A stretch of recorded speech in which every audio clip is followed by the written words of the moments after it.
Navy films of Task Force 58 under Vice Admiral Mark A. Mitcher as it proceeds through heavy seas on its way toward the Tokyo area. Objective is to tie down the Japanese Air Force so that it can't intercept the large force of transports, landing craft, and supply ships heading northward for landings on Iwo Jima.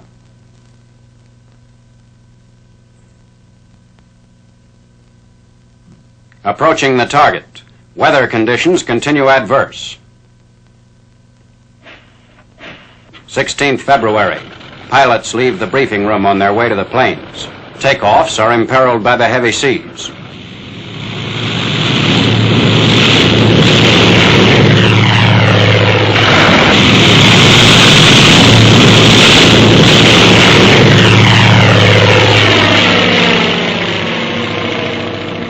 "1,500 planes take part in the attack.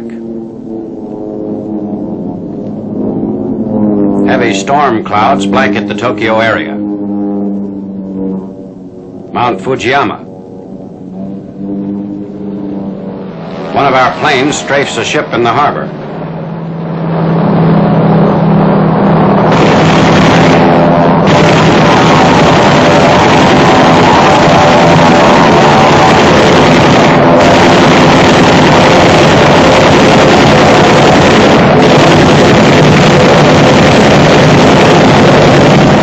Here comes an enemy interceptor.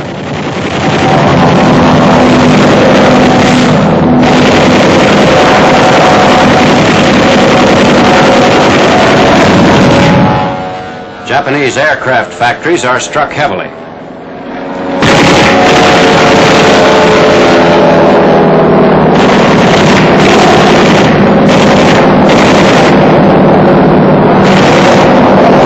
The attack continues for more than 9 hours.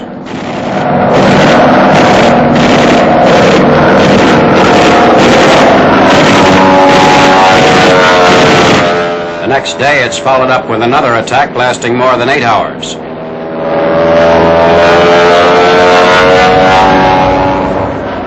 Throughout the attacks, the enemy offers only slight resistance. Our losses amount to 9 fighter planes and 4 pilots. 4 of Japan's largest and most important engine and assembly plants received devastating blows during the 2-day strike.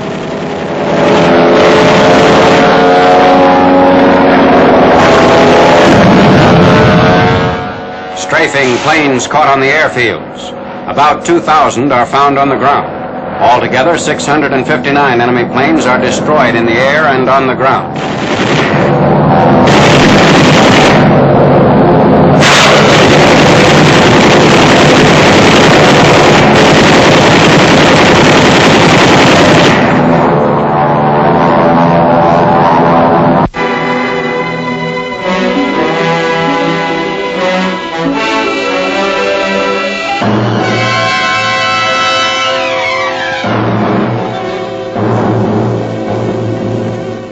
While the enemy is being wiped out at the northern end of Iwo, supplies pour into the southern beaches.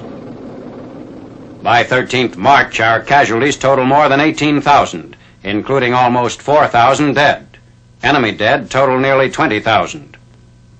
Evacuating wounded men to a hospital ship. Mopping up operations continue to unearth Japanese hiding in the many caves dug in the cliffs and sides of volcanoes. 2 Japs were killed in front of this cave trying to fight their way out. The remaining 3 are taken prisoner after hiding 10 days. They appear weak from lack of water. After stripping and searching them, military police march them to the stockade for questioning.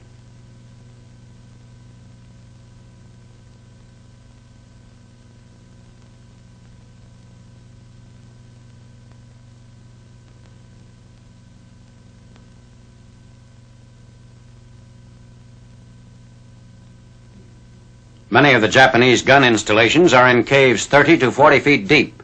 The small exposed part blends so well with the surroundings that they can't be discovered until they open fire. Even then, the heaviest bombs, including 12,000-pound AP, frequently have no effect. Many of the emplacements are so situated that they could not be hit from the sea or the air. Infantry had to wipe them out.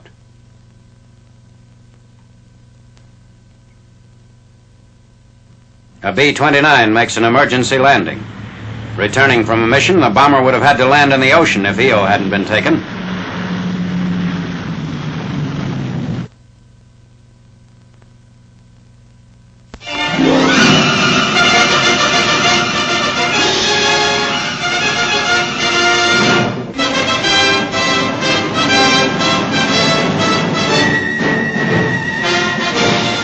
Infantry and tank units of Company I, 503rd Paratroop Regiment mop up on Corregidor. Jap sniper and machine gun pockets in the hills near Breakwater Point are destroyed by our troops moving against strong enemy resistance.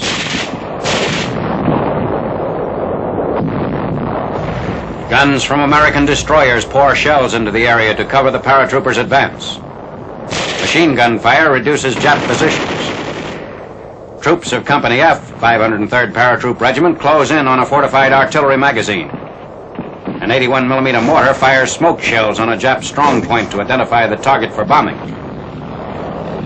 Low-flying planes strafe the enemy.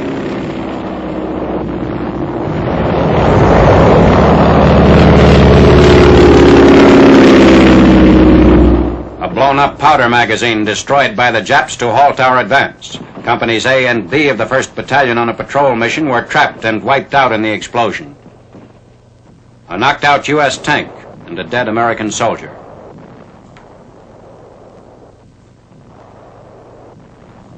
Troops of the 3rd Battalion moving up to replace the 1st Battalion pass American ambulances wrecked in the explosion. Fire Direction Center of a Parachute Field Artillery Battalion controlling gunfire on the eastern part of Corregidor. A heavy artillery barrage prepares the way for the infantry advance.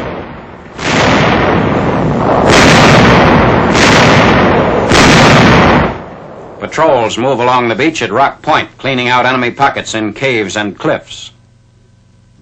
Japanese suicide boats found along the shoreline of Corregidor. Each boat had a one-man crew and carried a 300-pound charge of dynamite. Several of our ships were rammed and sunk by the boats. PT boats crossed Manila Bay to Corregidor, bringing General Douglas MacArthur to the island for flag-raising ceremonies.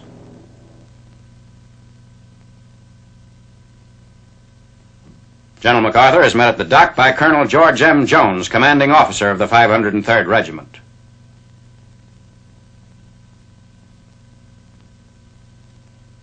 Inspecting the large coastal defense guns at Wheeler Battery overlooking the entrance to Manila Bay.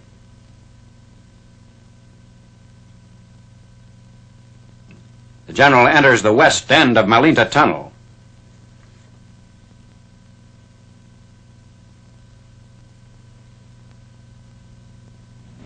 General MacArthur arrives at the site of the flag-raising ceremony near the ruins of the officers' quarters. During the ceremony, General MacArthur cited the 503rd Regimental Combat Team for brilliant action on Corregidor and presented Colonel Jones with a Distinguished Service Cross. The American flag is raised on Corregidor for the first time since 22nd March 1942. In his speech, General MacArthur called the recapture of Corregidor one of the most brilliant exploits in all military history and enjoined the troops to hoist the colors and let no enemy ever haul them down.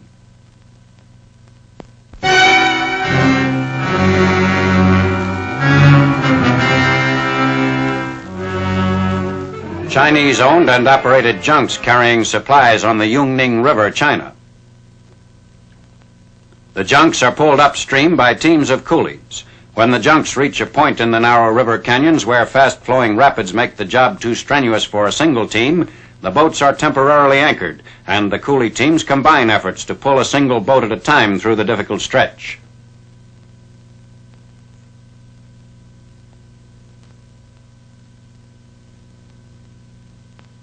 The coolies chant a song similar to that of the Volga boatmen to help them pull in unison. Shortage of normal facilities forces our Army to use every available means of Chinese transportation. These coolie carts are used to bring empty gasoline drums from the airfield to various alcohol factories.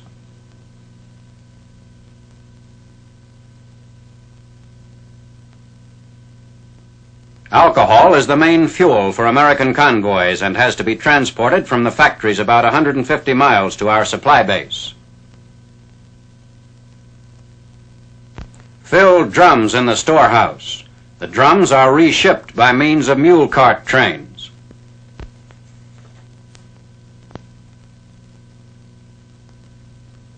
Arriving at the American convoy station near our supply base, a GI and a Chinese contractor check the load. Filling the tank of a convoy truck. A convoy on the way to the alcohol factories waits to be ferried across the Luho River.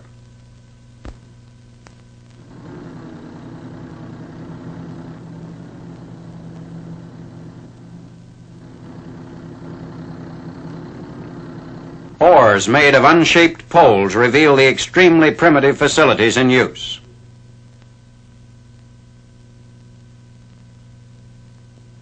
Reaching the other side of the river, observers report this to be the sort of transportation our armies will encounter as they penetrate the interior of China.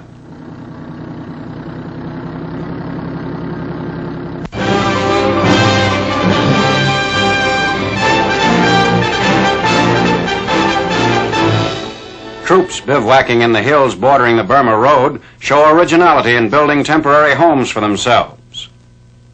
These crude but comfortable shelters are known as bashas. Some bashas are simply tents made of canvas or parachute silk coverings.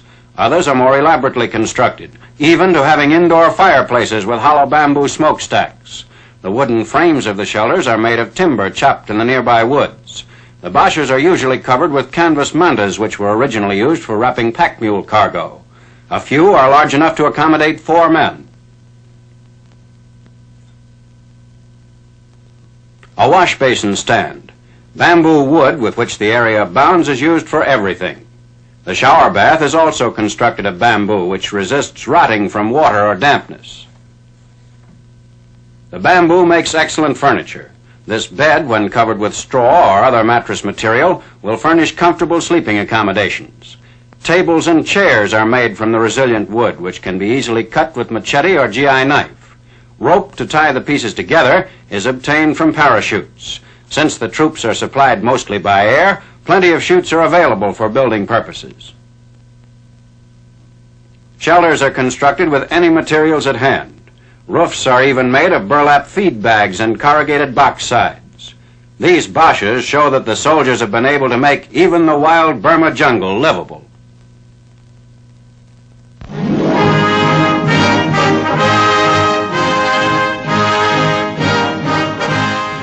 The T26 heavy tank. It is characterized by a sloping V-shaped front and a very low silhouette. Because of its similarity to some German tanks, troops are cautioned to familiarize themselves thoroughly with the T26's characteristic turret and body outlines.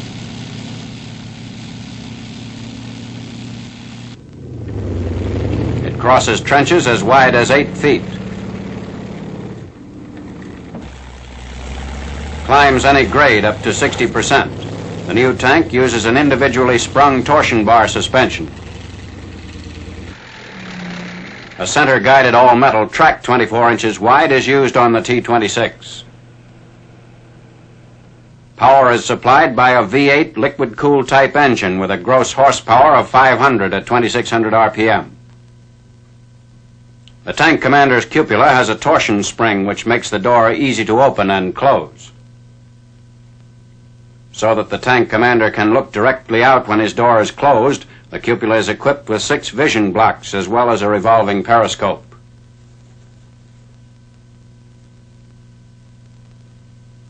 The E3 model mounts the 90mm gun M3. Additional modifications will embody even more powerful weapons. The muzzle brake and especially a new hydrospring mechanism reduce recoil to a minimum.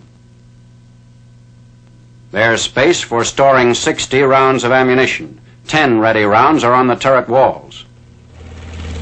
On the First Army front, a newly arrived T-26E3 is inspected by General Hodges and his staff officers. Increasing numbers of these tanks are seeing extensive action in the Rhine offensives.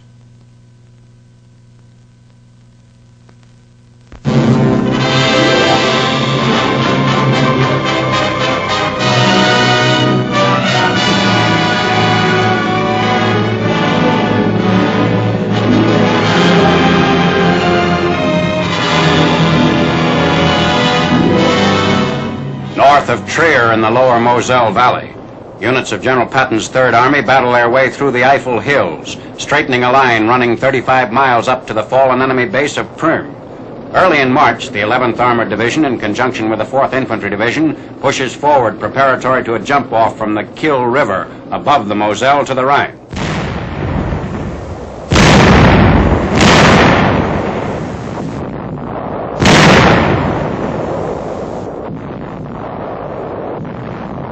German positions in the hills above Trier are brought under fire. This offensive, which began late in February when armor and infantry crossed the Moselle and began clearing out the Moselle-Saar Triangle, is to result in the collapse of last enemy territory west of the Rhine.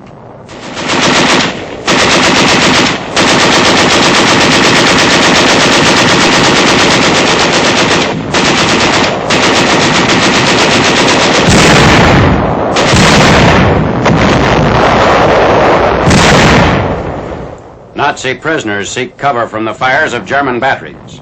They were captured at Ost, Germany, northeast of Prüm. This action is well beyond the Siegfried Line, which the Third Army has smashed at all points north of Trier.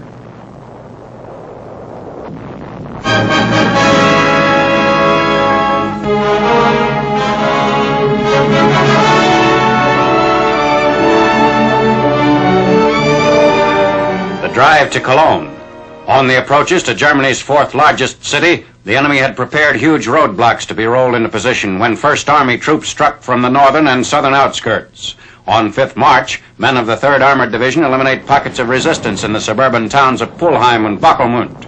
A total of 15 villages around Cologne are taken in the advance on the city. The few remaining civilians seek the shelter of our lines as street fighting intensifies.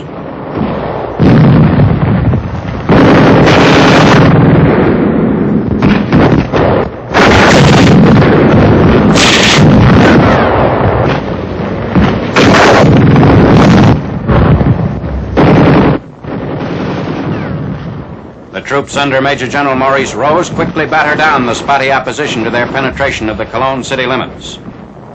Augmenting the two First Army units which had crossed the Ruhr at Düren, the Third Army spearheaded the drive due east, reaching the Rhine downstream from Cologne before turning south for this rush toward the city.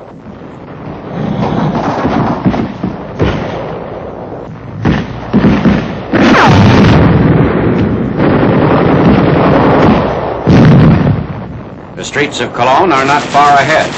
Tanks and infantry press forward on the road leading directly into the heart of the besieged metropolis.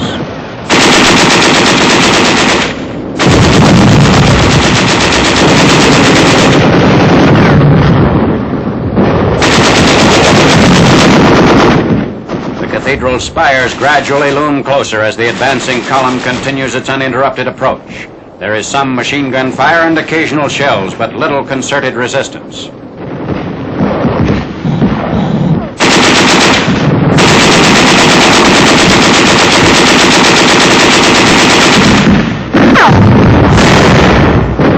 At the underpass into the city, the Nazis have set up a barricade consisting of disabled streetcars and heavy iron beams. E and A companies of the 36th Armored Infantry Regiment are first to reach this roadblock, and they rapidly remove its many components.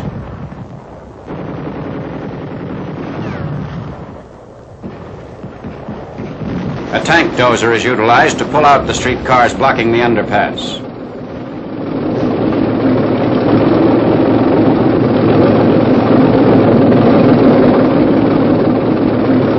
In 45 minutes, the barrier has been removed and armor rolls into the city proper.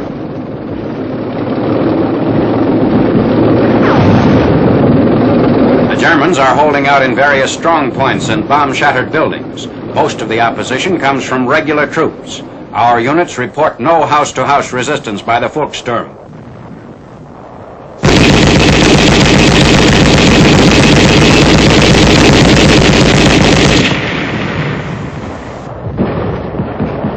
The enemy is pursued from street to street. Those attempting to flee in motor cars are repeatedly fired upon.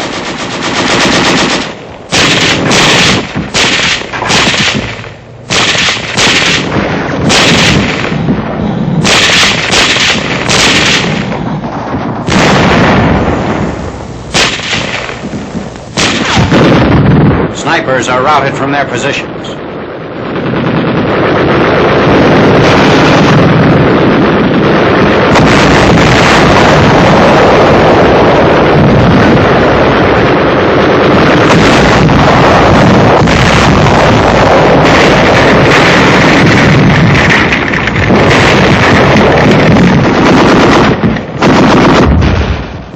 The tank suffers a direct hit, and the crew leaps from the flames.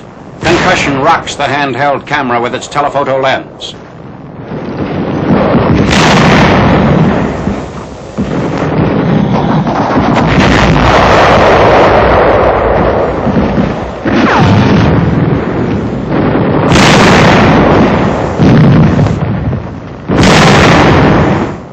Nearby, the shell of the cathedral is still standing, almost intact except for holes in the roof. The edifice received no direct bomb hits in approximately 25 all-out raids on Cologne. Inside, the 700-year-old cathedral is bare, its religious relics having been removed to places of safety. 15 miles south of Cologne, the First Army captures Bonn. The enemy barely had time to blow up the span across the Rhine. 2 Nazi engineers were trapped on the bridge after placing the charge.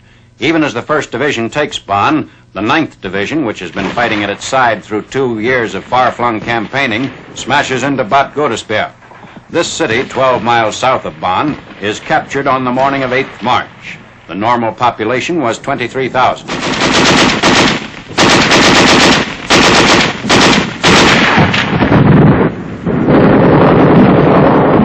In 1938, at Godesberg, Hitler and Neville Chamberlain met in this building prior to the Munich Conference, at which the dismemberment of Czechoslovakia was formally ratified. Establishing the Remagen bridgehead, vehicles in long line move up to the span named after General Ludendorff. Nazi plans called for demolition of this bridge between Remagen on the west bank and Erpel on the east. But on 7th March, 9th Armored Division patrols removed the charges before serious damage could be done, and we had a bridge intact over the Rhine. Tanks and infantry crossed to capture Erpel and surrounding high ground before pushing on inland. The bridge's railroad tracks have been planked over for vehicular traffic.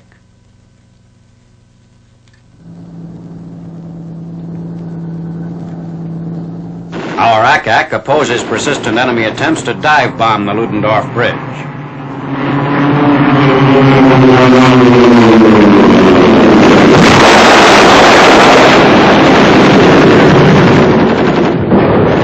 Despite these attacks, the bridgehead rapidly expands. This marks the first breaching of the Rhine River line since Napoleon crossed in 1805.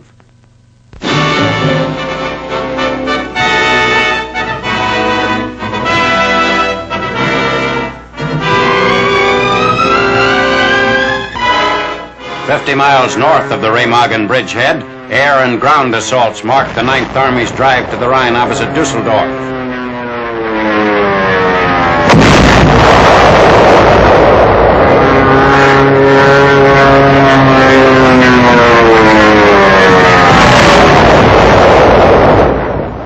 A tank of the 2nd Armored Division opens fire.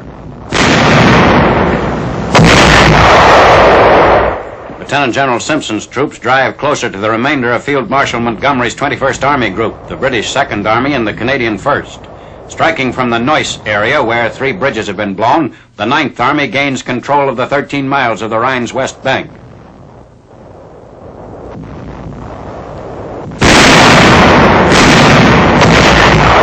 Firing on enemy barges in the Rhine before Dusseldorf.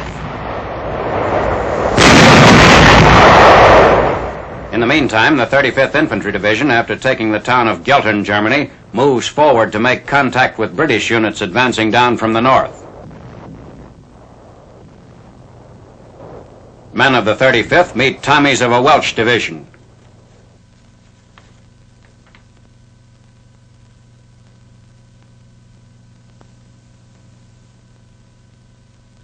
Bicycles are used by elements of the 84th Infantry Division along roads opposite Duisburg. The 2-wheelers are abandoned as they strike out across somewhat rugged Rhineland terrain. A combined Anglo-American drive further north is reducing the enemy's west bank bridgehead opposite Wesel, paving the way for new Rhine crossings north of the Ruhr. Tanks participate in the routing of last enemy forces fleeing to the east bank.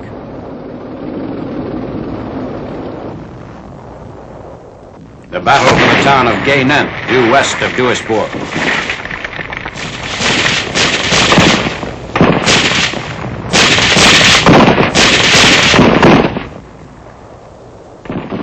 Less than 3 weeks after this action, the 21st Army Group is across the northern Rhine.